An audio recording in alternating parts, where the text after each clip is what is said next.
Boxing update mga idol, muling babalik sa ring si Nonito Donaire sa edad na 43 upang harapin si Reiko Masuda sa March 15 sa Yokohama, Japan. Kung matatandaan tinalo siya ng WBA Bantamweight Champion na si Seiya Tsutsumi noong Disyembre. Ngayon, muli niyang hinahangad ang pagkakataon na basagan ang sariling record bilang pinakamatandang 118 pounds world champion sa kasaysayan.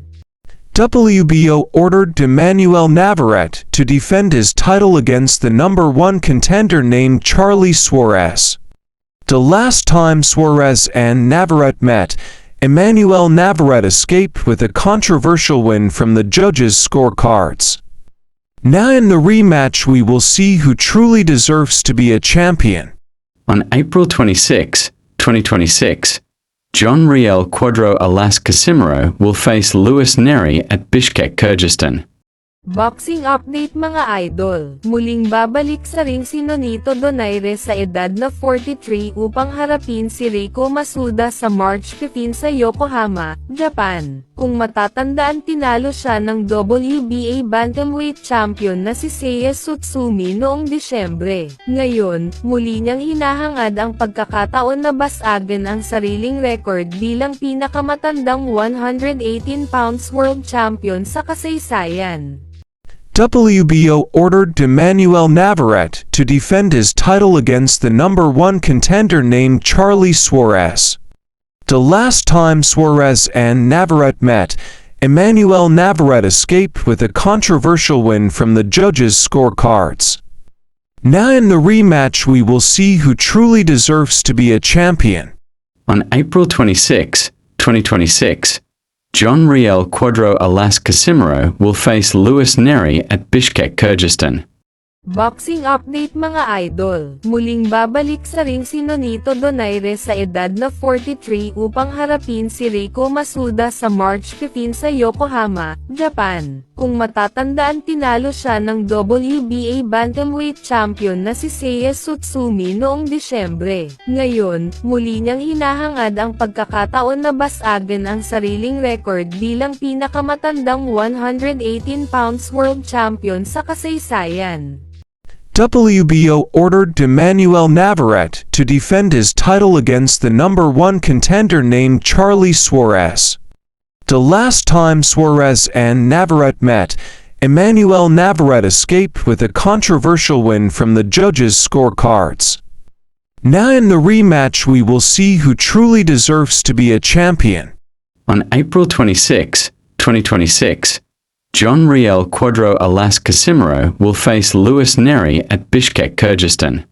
Boxing update mga idol, muling babalik sa ring si Nonito Donaire sa edad na 43 upang harapin si Reiko Masuda sa March 15 sa Yokohama, Japan. Kung matatandaan tinalo siya ng WBA Bantamweight Champion na si Seiya Tsutsumi noong Disyembre. Ngayon, muli niyang hinahangad ang pagkakataon na basagan ang sariling record bilang pinakamatandang 118 pounds world champion sa kasaysayan. WBO ordered Emmanuel Navarrete to defend his title against the number one contender named Charlie Suarez. The last time Suarez and Navarrete met, Emmanuel Navarrete escaped with a controversial win from the judges' scorecards. Now in the rematch we will see who truly deserves to be a champion. On April 26, 2026, John Riel Cuadro Alas Casimiro will face Luis Neri at Bishkek, Kyrgyzstan. Boxing update mga idol, muling babalik sa ring si Nonito Donaire sa edad na 43 upang harapin si Reiko Masuda sa March 15 sa Yokohama, Japan. Kung matatandaan tinalo siya ng WBA Bantamweight Champion na si Seiya Tsutsumi noong Disyembre. Ngayon, muli niyang hinahangad ang pagkakataon na basagan ang sariling record bilang pinakamatandang 118 pounds world champion sa kasaysayan. WBO ordered Emmanuel Navarrete to defend his title against the number one contender named Charlie Suarez. The last time Suarez and Navarrete met, Emmanuel Navarrete escaped with a controversial win from the judges' scorecards. Now in the rematch we will see who truly deserves to be a champion. On April 26, 2026, John Riel Cuadro Alas Casimiro will face Luis Neri at Bishkek, Kyrgyzstan. Boxing update mga idol, muling babalik sa ring si Nonito Donaire sa edad na 43 upang harapin si Reiko Masuda sa March 15 sa Yokohama, Japan. Kung matatandaan tinalo siya ng WBA Bantamweight Champion na si Seiya Tsutsumi noong Disyembre. Ngayon, muli niyang hinahangad ang pagkakataon na basagan ang sariling record bilang pinakamatandang 118 pounds world champion sa kasaysayan. WBO ordered Emmanuel Navarrete to defend his title against the number 1 contender named Charlie Suarez. The last time Suarez and Navarrete met, Emmanuel Navarrete escaped with a controversial win from the judges' scorecards. Now in the rematch we will see who truly deserves to be a champion. On April 26, 2026, John Riel Cuadro Alas Casimiro will face Luis Neri at Bishkek, Kyrgyzstan.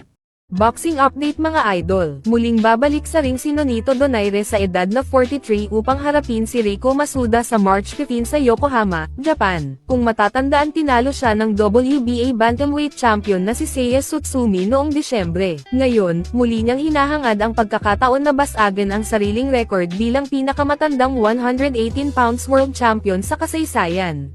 WBO ordered Emmanuel Navarrete to defend his title against the number 1 contender named Charlie Suarez. The last time Suarez and Navarrete met, Emmanuel Navarrete escaped with a controversial win from the judges' scorecards. Now in the rematch we will see who truly deserves to be a champion. On April 26, 2026, John Riel Cuadro Alas Casimiro will face Luis Neri at Bishkek, Kyrgyzstan. Boxing update mga idol, muling babalik sa ring si Nonito Donaire sa edad na 43 upang harapin si Reiko Masuda sa March 15 sa Yokohama, Japan. Kung matatandaan tinalo siya ng WBA Bantamweight Champion na si Seiya Tsutsumi noong Disyembre. Ngayon, muli niyang hinahangad ang pagkakataon na basagan ang sariling record bilang pinakamatandang 118 pounds world champion sa kasaysayan. WBO ordered Emmanuel Navarrete to defend his title against the number 1 contender named Charlie Suarez. The last time Suarez and Navarrete met, Emmanuel Navarrete escaped with a controversial win from the judges' scorecards. Now in the rematch we will see who truly deserves to be a champion. On April 26, 2026, John Riel Cuadro Alas Casimiro will face Luis Neri at Bishkek, Kyrgyzstan. Boxing update mga idol, muling babalik sa ring si Nonito Donaire sa edad na 43 upang harapin si Reiko Masuda sa March 15 sa Yokohama, Japan. Kung matatandaan tinalo siya ng WBA Bantamweight Champion na si Seiya Tsutsumi noong Disyembre. Ngayon, muli niyang hinahangad ang pagkakataon na basagan ang sariling record bilang pinakamatandang 118 pounds world champion sa kasaysayan. WBO ordered Emmanuel Navarrete to defend his title against the number 1 contender named Charlie Suarez. The last time Suarez and Navarrete met, Emmanuel Navarrete escaped with a controversial win from the judges' scorecards. Now in the rematch we will see who truly deserves to be a champion. On April 26, 2026, John Riel Cuadro Alas Casimiro will face Luis Neri at Bishkek, Kyrgyzstan.